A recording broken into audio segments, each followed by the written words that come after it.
The old Beechworth Jail has great significance in history for Australia. It's very well known for housing Ned Kelly when he was caught at Glenrowan. And we have been installing a 30 kilowatt system here on the roof, and that is about merging history with new technology.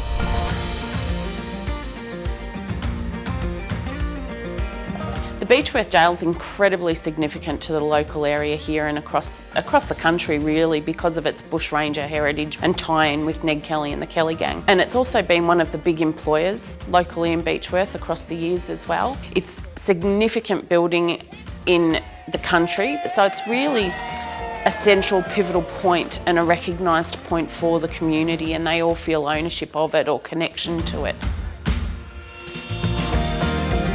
The community are very, very active in this area about renewables as well, so it's been really good to see a building of such significance wanting to include renewables into their landscape effectively. So this is a real mould of the old meets the new, and it's how we can tie in with our heritage and bring new technology in and, you know, power themselves effectively and then help power the greater community as well.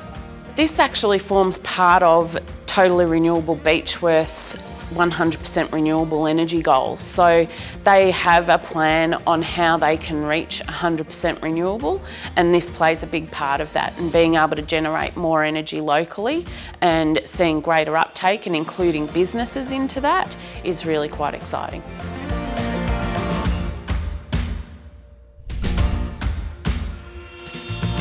Everybody's really excited for this installation in Beechworth because it's that bringing together of the history and the future, and it can be done, and this is how we can do it. So this will showcase exactly that.